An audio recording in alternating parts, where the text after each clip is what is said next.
तरसाली इलाके में मौजूद दिवालीपुरा हाउसिंग के मकानों के मुद्दे में लगातार विवाद बढ़ता जा रहा है। बीते 24 घंटों से भी ज्यादा वक्त से वडोदरा महानगर पालिका की बड़ी कचहरी के बाहर वहां के निवासियों की ओर से धरना प्रदर्शन किया जा रहा है। तब इस मामले में अब विधायक योगेश पटेल की ओर से एक विवादित बयान दिया गया है।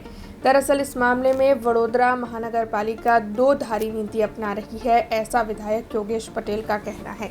विधायक योगेश पटेल ने ये कहा है कि वडोदरा महानगर पालिका दो धारी नीति इख्तियार कर रही है। जिन मकानों में पेड़ उग निकलते हैं वहां पर तो तोड़ने पहुंचती नहीं है, लेकिन जहां पर लोग रह रहे हैं वहां पर मकान तोड़ने के लिए पहुंच जाती है। एक साथ बड़ी तादाद में मकान टूटते हैं तो लोग परेशान होते हैं और पार्टी को भी नुकसान पहुंचता है।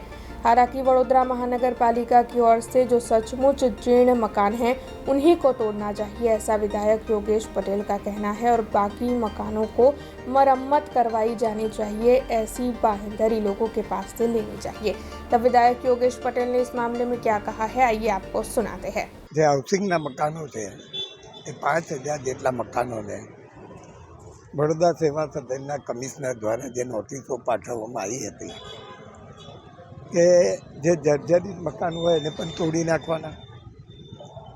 મારુતિધામ જે કોમ્પ્લેક્સ છે એમાં લગભગ 1220 મકાન હતા, એ મકાનને બી તોડવા માટે એ લોકોએ જે પ્રયત્ન કર્યો અને લોકો બહાર ઉમટી પડેલા, ત્યારે પણ હું વચ્ચે પડીને કમિશનર સાથે ચર્ચા કરેલી। જે મકાન બિલકુલ તૂટી જાય એવા જ હોય એને તમે તોડી નાખો, પણ જે જર્જરિત મકાન છે એને તમે રિપેર કરવાની પરવાનગી આપો। એ વખતે સુખદ ઉકેલ આવેલો અને કમિશનરે જે મકાનો જર્જરિત છે એને રિપેર કરવાની પરવાનગી આપેલી।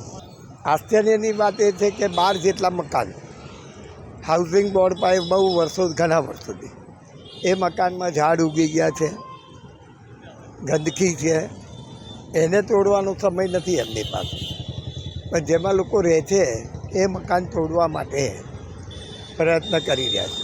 આ ઘણી ખરાબ બાબત છે। લોકોમાં સહાનુભૂતિ ઊભી થાય અને ભારતીય જનતા પાર્ટીને બહુ મોટો ફટકો પણ પડે, એ વાતનો સુખદ ઉકેલ આવ્યો। ગઈકાલે રાતે જે 21 ટાવર એમાં બધી કામગીરી પૂર્ણ થઈ, એ લોકોની લાઇટ બી કાલે રાતે ચાલુ કરી। अब खबरों से लगातार अपडेट रहना हुआ आसान। BRG न्यूज आपके मोबाइल स्क्रीन पर। आज ही BRG न्यूज की mobile app Google play store और ऐप स्टोर से डाउनलोड करें और खबरों से लगातार जुड़े रहें।